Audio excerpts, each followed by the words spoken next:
Wala ngang nakatira, brother. Actually, walang nakatira. Kaya sabi ko, ipapaano ko yan ngayon na alam ko na dahil sa punto por punto. So, pag nag-for good ako, sabi niya, mamang, doon ka tumira sa bahay ko. Sabi ko, ang bahay ko, paano ang bahay natin? Yung talagang property namin. Pero siya, panganay ko yun, walang nakatira, mas lalong, ewan ko kung totoo yun na mas lalong pinamumugaran daw ng mga yung walang bahay na nakatira. Binibisita lang ng kapatid ko, nililinisan, ganyan, ganyan, ganun. Kung Yung ganun pala, mga bahay na walang nakatira, may mag-take over talaga niyan. No? Kaya advice ng mga exorcist, advice nila ni Father Winston, Father Nonit Legaspi, Father uh, Sikea, Father Juju Zerodo, advice nila na yung mga rooms na walang nakatira, dapat yung ilaw buksan talaga umano. mm, Dahil mas ma-attract sila sa dilim. At dilim. dapat merong weekly ah, pag-bless sa bahay sa may-ari at paglagay ng mga exercise salt. Eto din, ang paglagay ng exercise salt, kahit nga obispo, may total, bakit pa maglagay ng exercise salt? May total na obispo niyan. Pero nasa ritual yan. Sabi ni Father Cabaret, nasa ritual yan.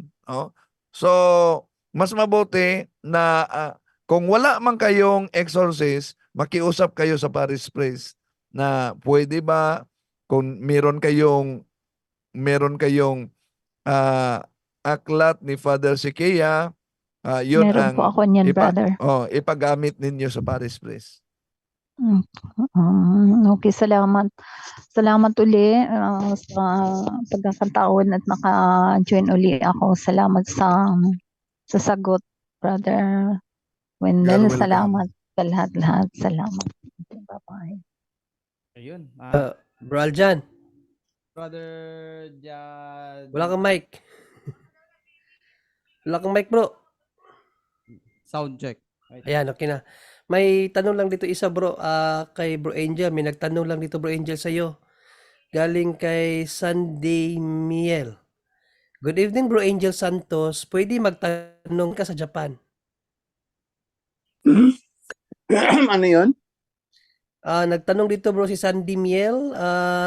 Binabati ka at tinatanong kung saan ka daw sa Japan. Okay, nawa po sa may Naha, Matsuyama. Ayan, Okinawa. Nawa dito po. Po. Okay, Okay, back to you, bro Aljan. Ayun, thank you so much, Brother Junri at Brother Angel.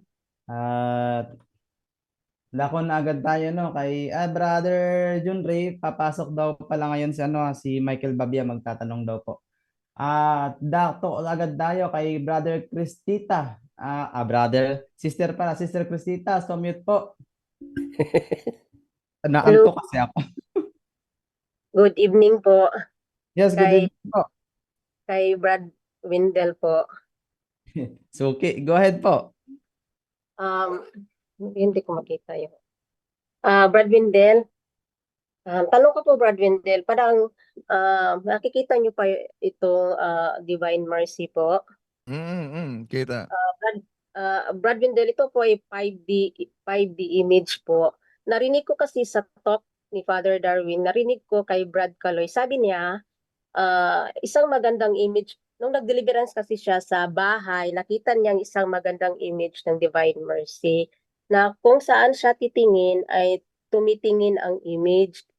So, at saka wala po siyang Jesus, I trust in you. And then, tiningnan ko yung nabili ko. Ito po ay blessed and exercise na din po na image.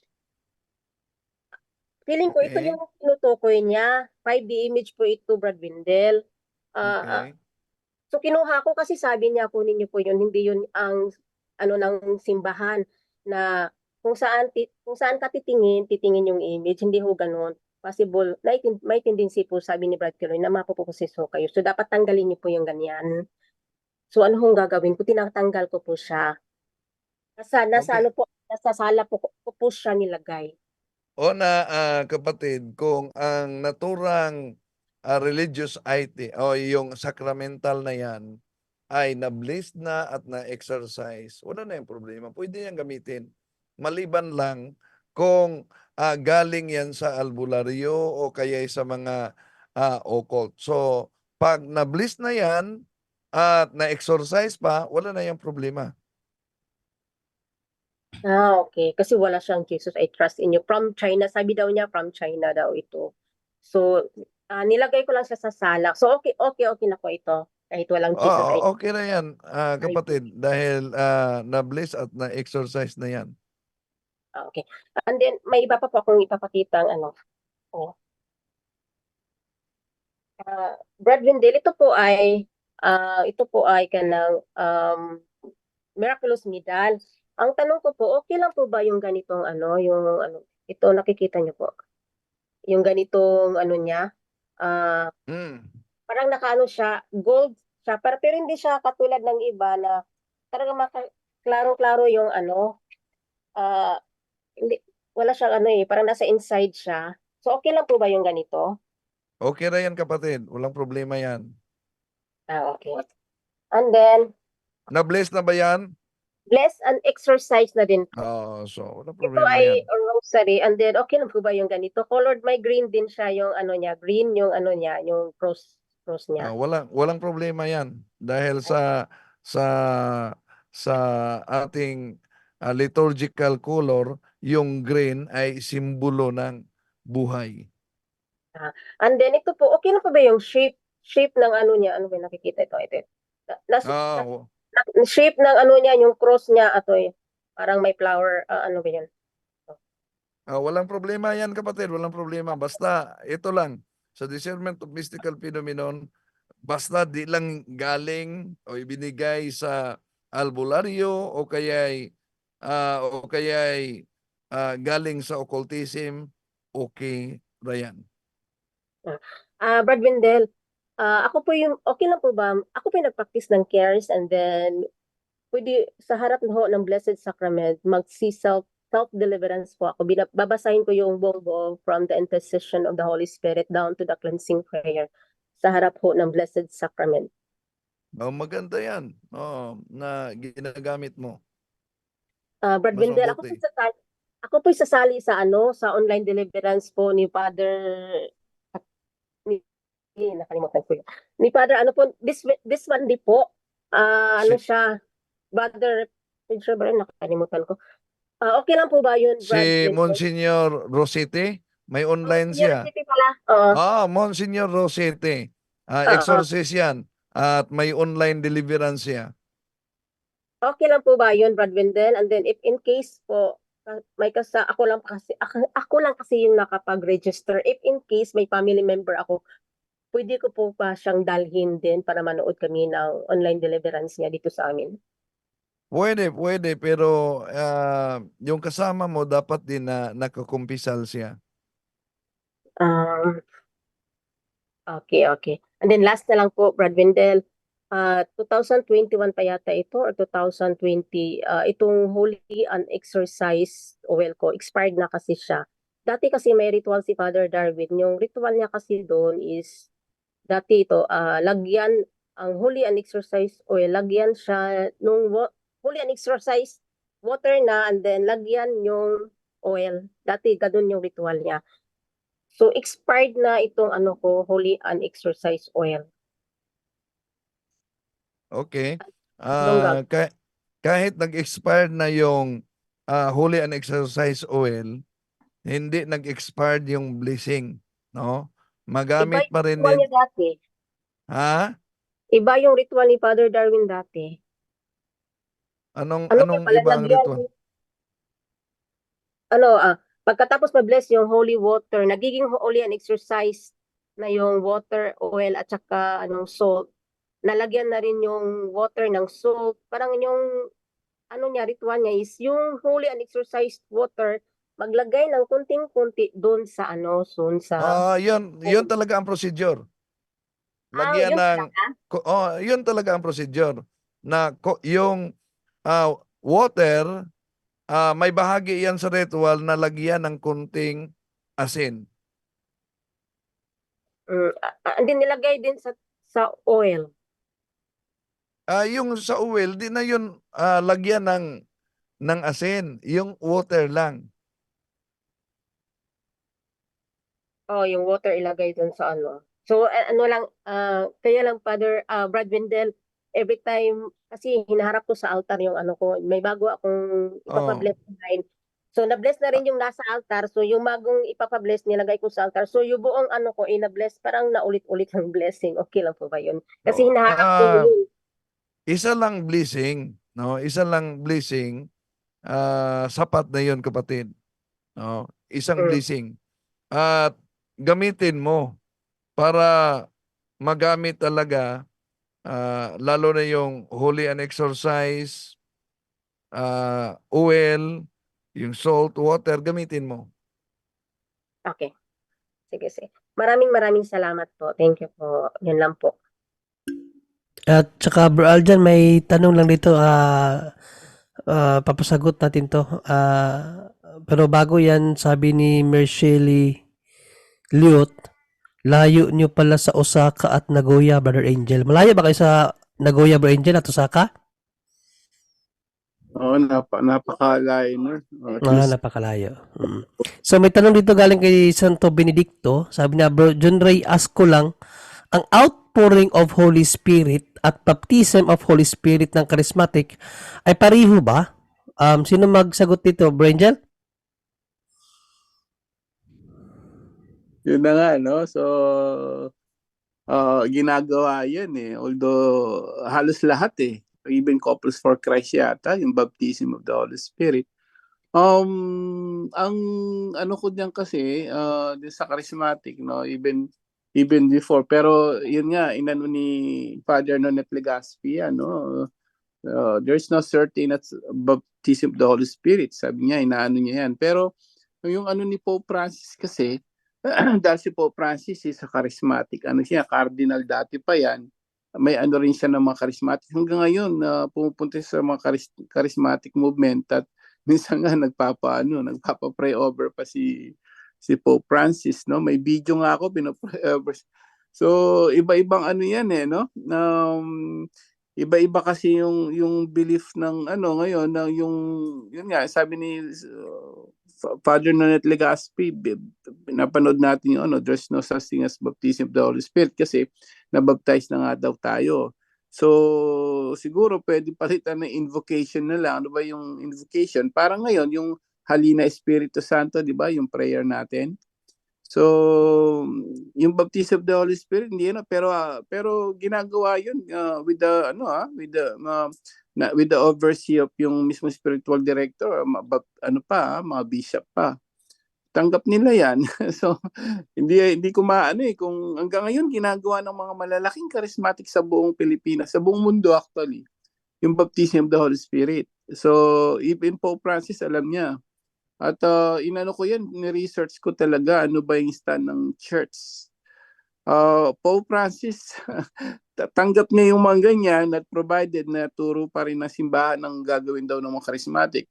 Pero pagdating sa baptism of the Holy Spirit, actually, dyan din lumalim yung ano ko noon, no? Pero ano ba, Father Nonet, ayaw niya. Nonet may exorcist priest, ayaw nila. So, yun, no? Ang sa akin, ang base ko si Pope Francis, tanggap niya lahat yan, mga charismatic, provided sinasabihan niya rin mga tao na pinag-aralan ko yung mga video niya, tinitingnan ko. Dahil charismatic Pope talaga siya, no? Kahit si Pope John Paul, meron akong video. Pumupunta pa siya sa mga ano, kaya nga dito ako medyo nalilito minsan kasi even Pope John Paul II, meron akong video na pumunta siya sa charismatic na may ano pa, speaking of tongue, Bro Wendell. So, may video talaga ako. Pope na siya noon. At nakikiano siya. So, dito medyo hindi ko maano yan talaga mga kapatid dahil merong yun nga, mga exorcist against mga Pope naman, okay naman. No? It was accepted, yung charismatic nga. Pati yung ginagawang baptism of the Holy Spirit, okay lang siya. Ano, kasi ang paliwanag ni Pope Francis dyan, it's like in the Pentecostes daw, parang nare-revive siya. Inano ko yung paliwanag ni Pope Francis. At tuwan-tuwa siya sa mga actually tuwan-tuwa siya sa mga charismatic dahil pinapalalim daw yung pananampalataya ng mga Katoliko. But again, no, yung side naman ng mga exorcist priest natin, no, yun nga, speaking of tongue, baptism of the Holy Spirit, they're against. Hindi ko tuloy maano ngayon kung ano ba talaga dahil even Pope Francis and John Paul II, they're charismatic Pope, they're okay.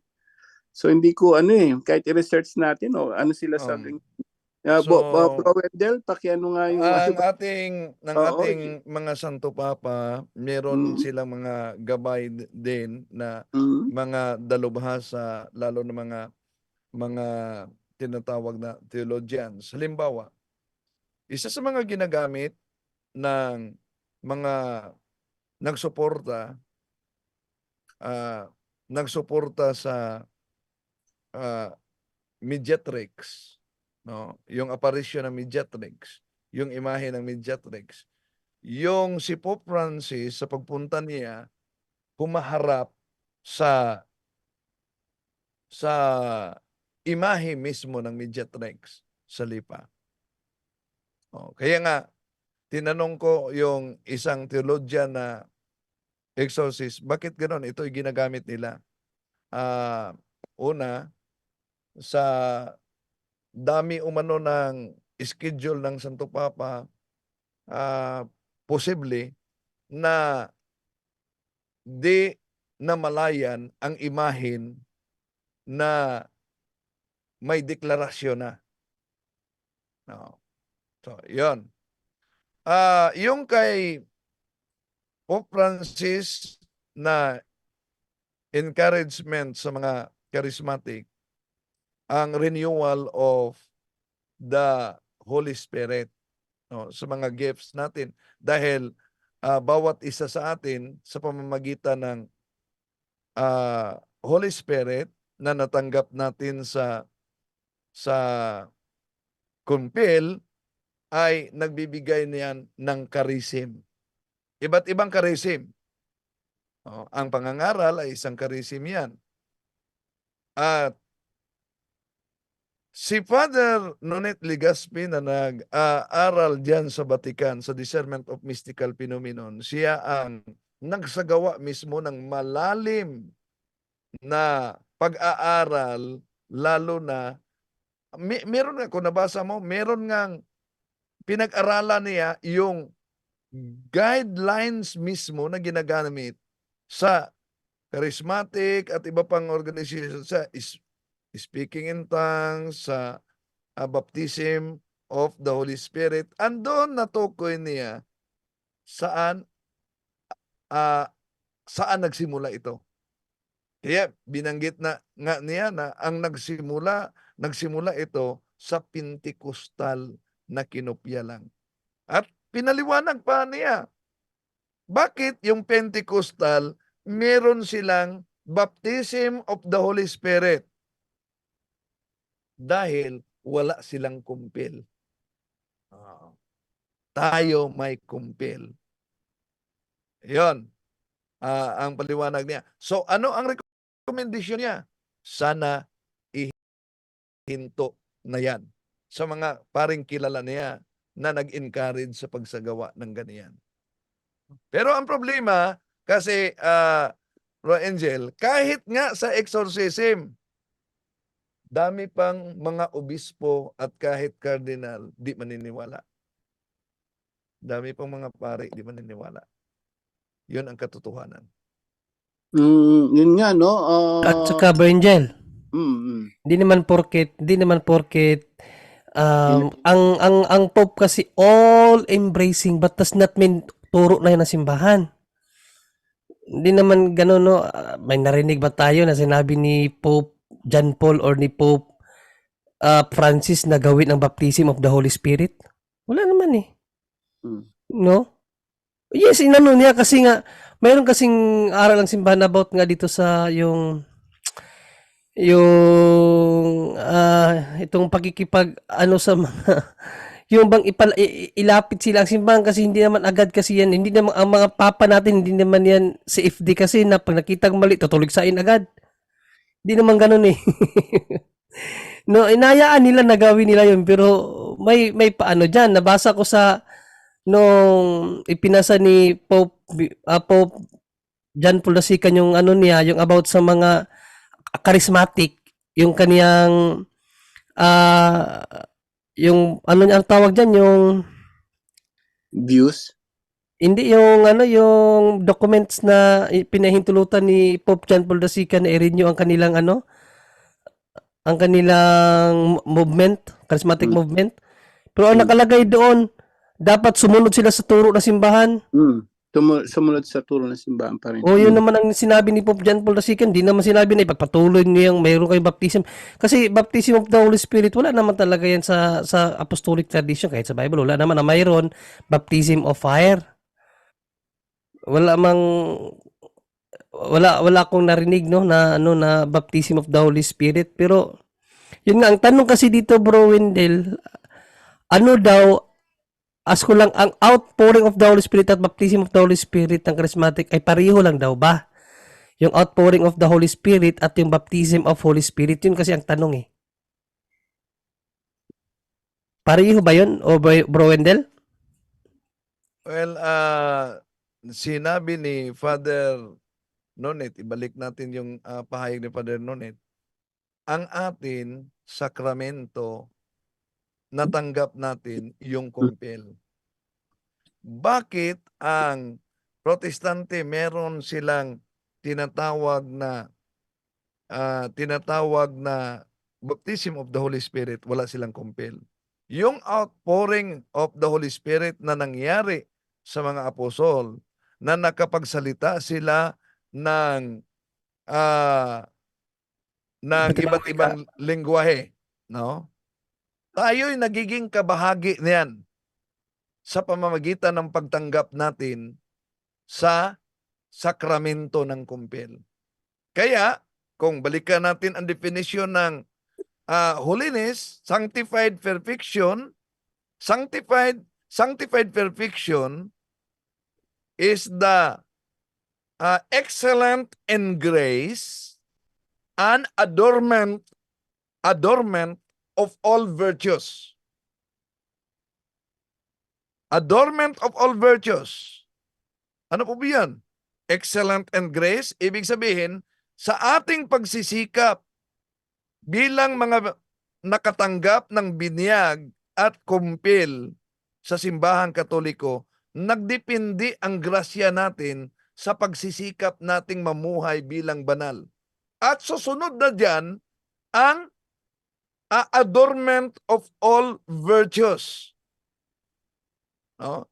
Yun ay tinatawag na gift of the Holy Spirit, no? Na nagdepende sa kabanalan. Kaya nga, kung makita natin yung mga santo, bakit yung ibang mga santo may naglibitate? So, depende sa kanyang kabanalan. At bakit hindi lahat naglibitate? Dahil yung tinatawag na adornment of all virtues, sabi ni Father Chadre Pelger, ang Holy Spirit nagbigay sa bawat isa sa atin na kailangan may ma-develop na mag-excellent tayo sa grace at ma-adorn tayo sa virtue. Hindi lahat man na virtue, dapat merong makapokus na virtue ma-adorn sa atin. Bakit ganan iba't iba? Kung tingnan natin ang ibang mga santo, merong nag-bilocation. Hindi naman lahat. Merong extraordinary na gifts of the Holy Spirit na dumudugo yung naka-stigmata nila. No? Hindi naman lahat. At ang grabing na-develop the virtue, lalo virtue si Saint Vincent Ferrer, hindi naman lahat na katulad sa kanya. So, depende yan sa bawat isa sa atin na nakatanggap ng kumpil at binyag sa pamumuhay ng kabanalan. Maraming salamat Bro Wendell, no? At tandaan natin, iisa lang ang baptism, no? Sabi ni San Pablo, Mayroon lamang isang baptism, kaya hindi na pwede yung baptism of Holy Spirit. Kung ililiteral natin yan, dalawa na ang baptismo. Baptism na natatanggap natin, tapos mayroon pang baptism of the Holy Spirit. In which, ang sabi ni San Pablo, iisa lang ang baptism. Kaya at ang ano ko palang gusto ko palang ibig sabihin kanya yung inculturation. Isa kasi yan sa aral ng simbahan na nami-misinterpret ng karamihan lalo na itong mga sulpot. Halimbawa, nung humalik ang Santo Papa doon sa Quran ng Muslim kasi pinalik. Ano ang sabi ng mga ano, tingnan niyo yung Papa niyo, humalik na sa, ibig ba sabihin noon, halik na rin tayo sa Quran. So hindi pwede may inano yung Papa kasi inculturation nga eh. Pagrespeto sa kung ano yung kanilang Pagrespeto, kultura. no? Kultura nila yun Pagrespeto. eh. Nirerespeto ng Papa pero hindi ibig sabihin tinanggap ng simbahan yun. No, yung Pachamama. Di porket binigyan ang Santo Papa ng yun daw ang Pachamama na ano na imahe dahil tinanggap daw pagano ng Katoliko. Hindi. No, inculturation, kung aralin kasi natin ang inculturation, mayroong tayong pagrespeto sa kanila. Nirerespeto yun ng simbahan yung kanilang kultura. Pagrespeto lang. Hindi i-part sa katuruan ng simbahan. Bro Junri, medyo Yes, siguro bro. ingat tayo sa pag-ano ng bawal ang baptism of the Holy Spirit kasi si Bishop Bacani nung nandiyan kami sa nung nandiyan pa ako, alam niya 'yun. So baka So, dalawa na pala ang baptism ngayon. hindi ano siya, kumbaga parang nire-revive nga sabi nga ni Pope Francis yung nung sa Pentecost noon. So mahirap siyang hindi mo naman kasi baka Hindi nga, ganito nga bro, ganito nga, mayroon kasing ano, pwede kasi yung ano, may mga mayroon, nanonood kasi dyan na kakadikit ni Bishop Bacani mga ibang charismatic. Ano yan, napakalawak ng hawak niyan, pati El Shaddai, marami, malalaki. So, baka ang question kasi dyan bro, ang question kasi dyan, kung meron bang turo sa simbahan about baptism of the Holy Spirit? Ang problema kasi nga dyan, ang pinag-uusapan dati dyan, yung spiritual leader nilang inaano natin. Kasi tanggap niya eh. Yung spiritual Tinanggap leader, nga, pero hindi aral lang, iba nga yung tinanggap, iba yung aral ng simbahan, iba yung nirespeto ni Bishop Bacani, yung kanilang kasi kung sa baga bro Angel, parang ano yan, hindi agad pinuna. Ano mo na sige, pero for sure merong ano yan, merong dinandahan yan sila para maunawaan nila na wag yan gawin. Kung sa baga may Hindi lang yan, Brad John Ray. Kung Yes, tingnan Bro natin kaya nga may mga pag-aaral tungkol sa mga ganyan para mag-guide ang mga miyembro sa tamang aral ng simbahan. At yung mga nagsagawa ng pag-aaral, maliban na theologian, mga expert pa yan sa larangan na discernment of mystical phenomenon. Hindi naman lahat sa atin ay expert ng discernment of mystical phenomenon. No? Dahil ang theology ng simbahan para itong doktor na may iba't ibang mga experts. No? Kung saan ka expert, doon ka dapat magtanong para malaman mo kung ano talaga ang katotohanan. Halimbawa lang, isa sa malaking halimbawa, ibalik natin ipaalam ko pala, no? Ganap na nabasura ang kaso na isinampa at naging kabahagi ako kay Father Winston Cabading. binalita na rin yan, Bro Wendell. Pinadalhan ako ng kopya kaugnay dyan. So, kahit pa may pahayag na ang simbahan at ang Congregation of Doctrine, yung naglabas na ng pahayag kaugnay sa imahe, kaugnay sa aparisyo. Pero alam nyo, mayroon pang mga obispo na sa kasalukuyan ngayon ay aktibong nagsuporta sa naturang image. Yun ang meron pa. At Kaya nga, ginamit ginamit pa nila na patron. So, ang ano lang talaga diyan, Bro Wendell, kung ano yung turo doon tayo, di ba? Oo, Kasi dapat wala talagang obedience. baptism of the Holy Spirit, mga kapatid. Walang kahit pa tanggapin ng obispo, wala namang problema kung tanggapin. Ang problema diyan kung pinaaral ba yan. Iba na yung tinanggap, iba yung itinuro. Tinanggap lang kasi nga nirespeto nga niya yung gawain ng mga charismatic. Nirespeto yun. Ang Santo Papa kasi hindi yan katulad ng mga CFD na basta lang bumibira. Tingnan mo si Archbishop Palma. Binira ba niya agad yung mga taga CFD Cebu? Hindi, dinandahan niya. Kasi mayroon kasi yan silang cardinal na ano ba tawag doon yung karisim nila na ano ba tawag doon, Bro Wendell? Yung kanilang isa sa virtues. Bilang ama, bilang shepherd, sila din ay handang makikinig kasi. Hindi sila basta-basta bumibira.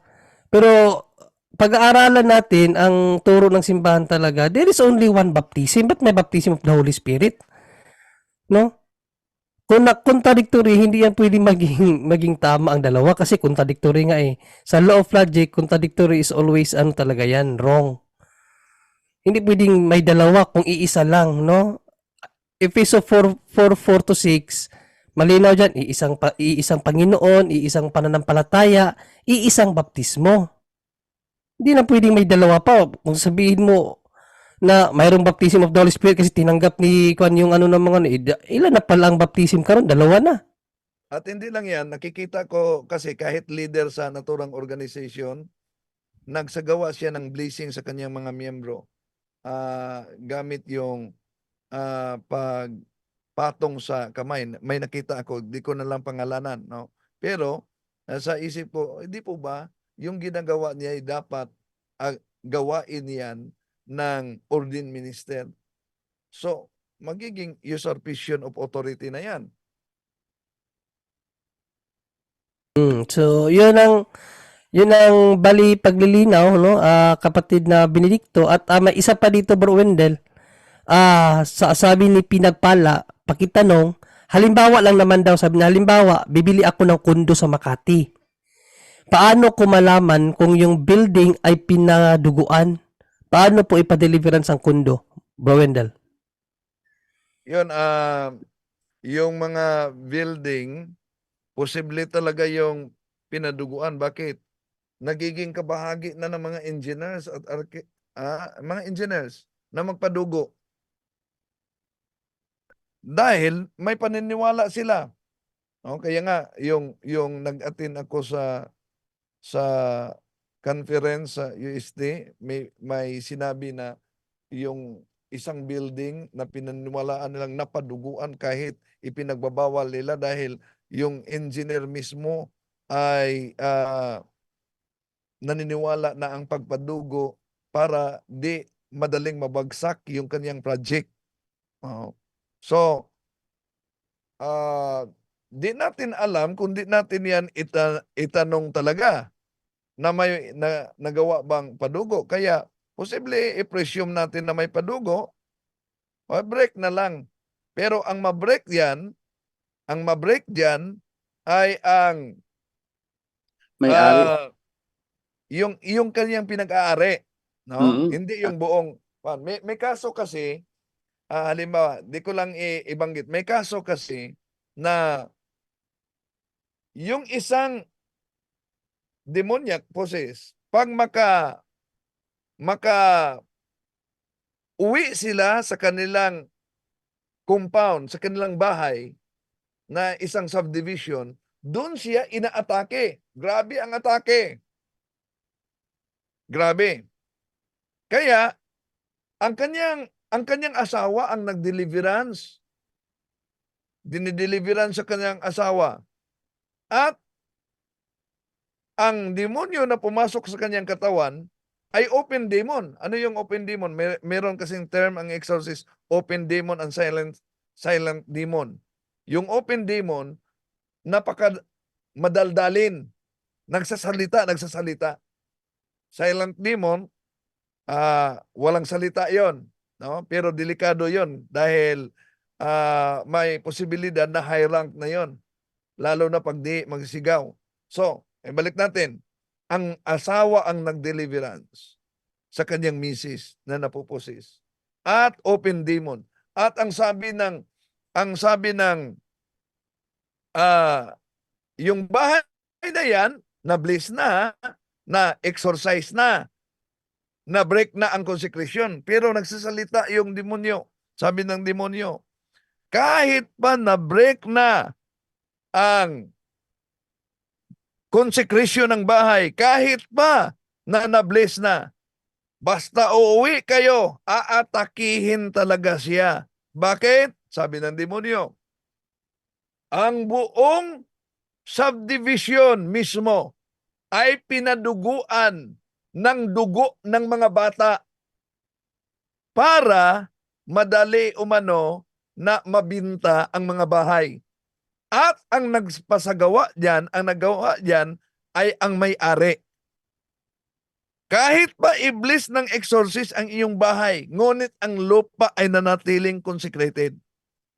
Ngayon, nagtanong sila at ito'y idinulog ko rin sa expert, no? Na anong dapat gawin? Dahil lumipat talaga sila. Doon na sila sa hotel. Sa hotel, di sila inaatake. Pero pag umuwi sila sa naturang bahay, inaatake sila. So paano i-handle ang kasong yan? Una, dahil ang asawa ang nag-deliverance sa kanyang misis na naposes at ang demonyo ay open demon na nagsasalita, may padugo sa buong subdivision gamit ang dugo ng bata. Una, yung information na extracted outside the solemn exorcism, therefore, di pwedeng paniwalaan dahil pwedeng i-manipulate ng fallen angel yung nag-deliverance. Maliban lang kung sinabi ang naturang pahayag sa loob ng solemn exorcism. Yan ang ruling, no? Ikalawa, malaki ang posibilidad na may opening ang naturang babae na naposis sa kanilang bahay mismo. Nasa kanya ang opening. No. So, yun ang bago lang na idulog ko nga na kaso sa mga eksperto. Kaya di basta-basta talaga maniwala agad dahil sinabi. Hindi lang yan. Kahit nga sa solemn exorcism pa. Imagine, sa solemn exorcism, meron pang magsasabi ng mga fallen angels sa loob mismo ng katawan ng nasaniban na magpakilala, kami po'y mga kaluluwa ng mga sundalong Hapon na nasa purgatorio ngayon. Imagine yan. Nasa purgatorio ngayon. At alam mo ba na alam namin na ang Katoliko pala ang tunay na iglesia. Kaya pumasok kami sa katawan ng babaeng ito para ipaabot sa inyo, Father. Magmisa kayo para sa aming mga kaluluwa. Alam namin na ang Katoliko ay tunay. O, see? Tanong, dapat mapaniwalaan ang pahayag dahil nasa solemn exorcism yan? Di. Sa old ritual ng solemn exorcism number 81, anumang pahayag ng demonyo, dapat hindi yon paniniwalaan kaugnay diyan dahil magkunwari silang kaluluwa. Yon ang dapat din pag-ingatan. Bro Wendell, maganda yung sinabi mo ngayon na may guidelines pala sa exorcism. So about sa guidelines na yan, Bro Wendell, usually kasi ang dami natin naririnig no na mga pahayag ng demonyo diyan during sa exorcism. So lahat ba ng sinasabi niyan ng mga demonyo di umano ay wag nang paniwalaan? Hindi naman lahat, lalo na pag sa solemn exorcism mismo. merong mga Okay. bahagi sa solemn exorcism na sa pamamagitan, yung tinatawag na solemn exorcism, public exorcism kasi yon. At Mm. bakit public at solemn? Dahil sabi ng isang canon lawyer, buong simbahan ang nanalangin gamit ang authority ng obispo para ipataboy. Kaya ang demonyo ay mapilitan talagang magsalita ng totoo Katotohanan. kahit sinungaling siya. Pero Oo kailangan din ang prudence. Bakit? Dahil kahit sa pamamagitan ng solemn exorcism, magsalita siya ng totoo, meron ding mga gustong i-manipulate ang minister. Halimbawa, lalo na pagbago, kaya nga yung bagong exorcist, yun ang karanasan noon ni Father Darwin. Tumatawag siya sa akin, yun umano, may mga Hapon na nakapasok sa katawan ng isang at gustong magpamisa. Dahil alam nila na ang Katoliko. So, idinulog namin sa expert at may gabay ang expert. Ayun, maraming salamat Bro Wendell kasi napukaw kasi yung sinabi mo ngayon sa akin at siyempre sa mga narinig natin na revelation during exorcism, ang dami sinasabi ng demonyo pero bound pala talaga sila sa truth pag nasa exorcism na, no? Yan, at least maraming salamat Bro Wendell. Yun ang dahilan, bro. Yun ang dahilan. Sa lahat na mga minister, ang exorcist lang ang magtanong, in nomine et virtute Domini nostri Jesu Christi, decas me nomen tuum. Sa ngalan ng ating Panginoon Jesu Kristo, sabihin mo sino ang pangalan mo. Exorcist lang ang pwede niyan. Bakit? Ayon sa mga dalubhasa sa exorcist, kung hindi exorcist o deliverance minister ang magtanong niya na walang authority, sino ang pangalan mo, mas lumakas umano at mag-glorify sila. Maliban lang kung ang exorcist mismo ang magtanong niyan sa authority ng simbahan sa pamamagitan ng authority ng obispo niya. Maraming salamat Bro Wendell. Naalala ko tuloy yung isang albularyo na pilit na pinapaamin yung ano niya yung sabi nung albularyo, anong pangalan mo? Sabi nung pasyente, Archie ba yun? Archie. Hindi, ikaw si Satan, di ba? Archie po, Archie. At may nakita din akong albularyo na sinabi niya, papatayin kita.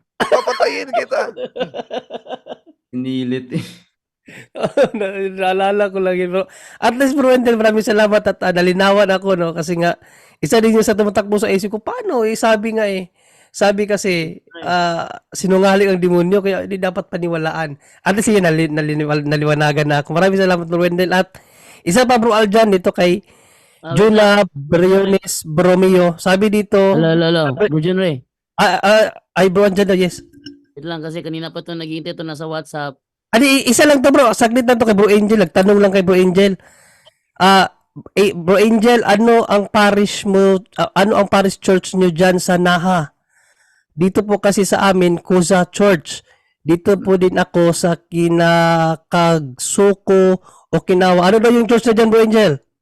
Ito po, sa Kainan po, no? Kainan. Ay, team, ano pala kayo? Team, ano yung sa Kainan? Si Maki. Maki. Team Maki. Oo, Kainan. Kainan Church, baka makarating ka rito. Every Sunday, nandun ako, nagsiserve ako. Actually, makikita mo ako doon. Tumutulong ako bilang altar server ngayon dahil wala, isa lang yung nag-ano doon ko.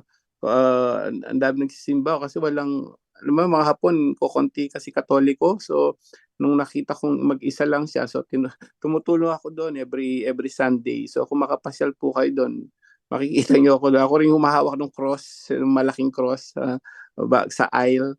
So, baka makarating po kayo lahat ng mga nasa Japan, sa Okinawa. Every Sunday po sa Kainan Church. Dito po sa main, sa Naha City. Yan, magkita tayo doon.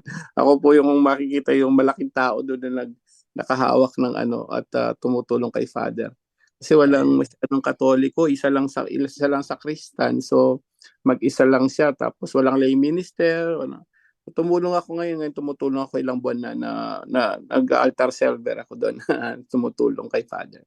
Yun po kapatid. Kainan Church, malaking church dito sa Naha, Okinawa. Ay, maraming salamat, Bro Angel. Okay, Bro Jando, go ahead. Okay, Brother Angel, meron ba diyang Brother Angel? Shohokoy? Shuhoku. Baka meron Shohoko dyan, Orionan. Regards mo ako. Okay, ati papasukin ito nasa nasa ating linya si Brother Rodel Gimena. Brother Rodel Gimena, good evening. Good evening po. Good evening, bro. Tanong lang po sa St. Benedict medal, saka Miraculous medal. Okay lang po bang suotin ng sabay? Kasi sano po ako kay Mama Mary. Brother Wendell, pwede ba daw kung suotin ng sabay ang Miraculous medal at ang St. Benedict medal? Ay, walang problema yan, kapatid. No? Na suotin yung Okay po. sacramentals. No, Thank you po. And ano po, kailangan po bang pa-deliverance yung bahay? Kasi po yung mother-in-law ko po nung dumating po dito dito po sa amin, sa South Carolina, tumira po sa amin, mahilig siya sa mga pampaswerte. Nagtotoast pa siya ng coins, yung barya ho, nagbabato. Pinagtatanggal ko na ho. Kailangan po ba akong pa-deliverance yung bahay o ako na lang po pwede po akong mag-deliverance ng bahay po? Brother Wendell? Mas mabuti, kapatid, na di natin alam ang lalim sa contamination. Mas mabuti na ang pare mismo ang magsagawa bago ang may-ari. Pare talaga ipa-break yung consecration, deliverance, then blessing. At saka ang may-ari weekly na mag-bless ng buong bahay. Oh, okay po. Isa po, ayan po kasi tawag dito. Meron po, yung pong pare, nung buyanan po ng kapatid ko, namatay ho siya, binigyan po siya ng mga larawan ng himay po ng Mahal na Birhen, saka si Jesus Christ po. Mahilig po siya sa superstitious. Kailangan po ba yung ipa-rebless po siya o ano po kailangan gawin? Kasi nalagay ko na po sa dingding. Kung ganun man, malaking posibilidad na may contamination. So kailangan siyang ipa-break ang consecration, then ipa-deliverance at ipa-blessing. Pa-blessing po. Mismo po sa pari po. Yes, pare ang magsagawa niyan. Oh, okay po. Okay. Kasi marami po akong tanong. Tapos po, meron pa yung kaibigan ko po dati, nung nagpaano po ako, deliverance, exorcist priest po ako sa deliverance prayer 3 beses. Tuwing pong mag-ano po ako, mag-deliverance yung gabi, parang pong may umuga sa akin, natutulog po ako. Nagising lang po ako, pero hindi ko po pinansin, nagpray lang ako. Yung pa normal po ba yun pag nagpunta ng deliverance? Ikaw ang nagpa-deliverance o ikaw Hindi po, ang... sa priest, di po, yung pong exorcist priest po dito po sa amin ng po namin, binigay po sa akin. Okay. So, normal na ba yun? Okay. Opo. Meron talagang retaliation. Kaya nga, yun ang sinabi ko kanina, na yung magpa-deliverance, dapat hindi agad-agad magpa-deliverance dahil gusto lang niyang mag-deliverance. Dapat Opo. yung mga posibleng nabuksan sa kanyang buhay o kaya mga addiction sa kanyang buhay, unahin muna niya yung tanggalin. At lalo na yung merong galit, tanim ng galit, hatred, yon. Isa yan sa instruction na dapat ang mga ganyan, may mga trauma, idaan talaga sa psychiatric. Dahil yon ang mga pintuan na pwede kang balikan. Opo, kasi nanirenounce ko po lahat ng po yun, yung mga ancestor ko po, yung marami pong binigay po sa akin ng libro na prayer, nirenounce ko po lahat, pati po sa lahat-lahat po. And tuwing yung pangalawa, ganun din pong nangyari. Pangalawa, yung may nangyayari po. Tapos yung pangatlo, yung natutulog po katapos na po yung deliverance, meron yung nananaginip po ako na may tumatapik po sa paa ko. Pag gising ko, meron gumaganon po sa paa ko, tumatapik. Kaya po, ang tanong ko po doon, kung nandun po sila, meron po akong Benedict, hindi po ba ano yon, na-protectan po ako o talagang maano pa rin pa ako? Kahit na nagsusot po ako ng Benedict kahit natutulog. Benediction sa Miraculous Medal.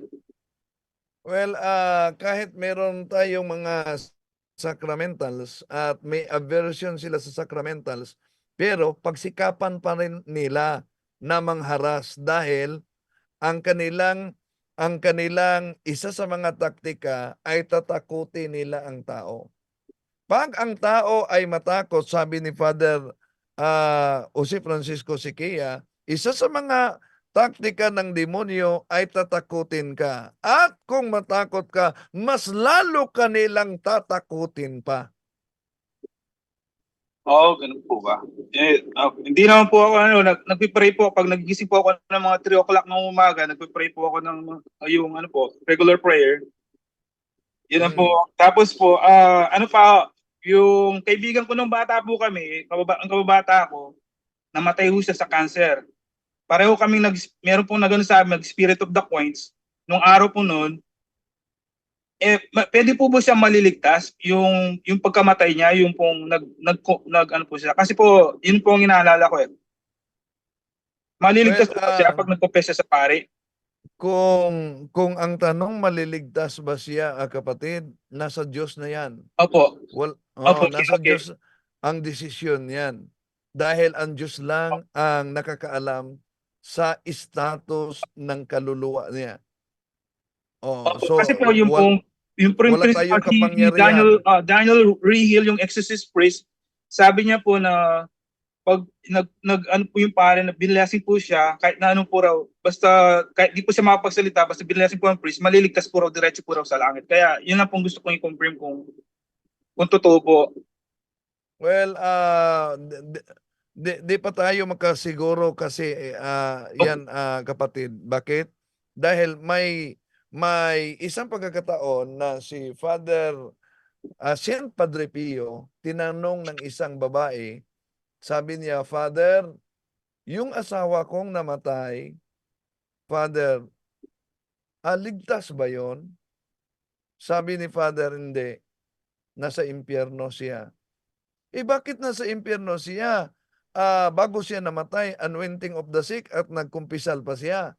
Sabi ni Padre Pio, may isang kasalanan na mabigat na hindi niya pinagsisihan at kumpisal. So kaya nga, yun ang sabi ko na Diyos lang ang nakakaalam sa estado ng kaluluwa. Kaya bawat isa sa atin, di naman tayo siguro kung saan siya, dapat nating ipanalangin. No?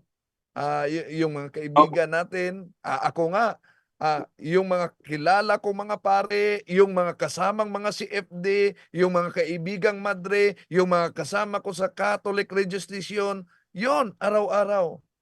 Mga ninono, kasabay ko yung ipanalangin. Opo.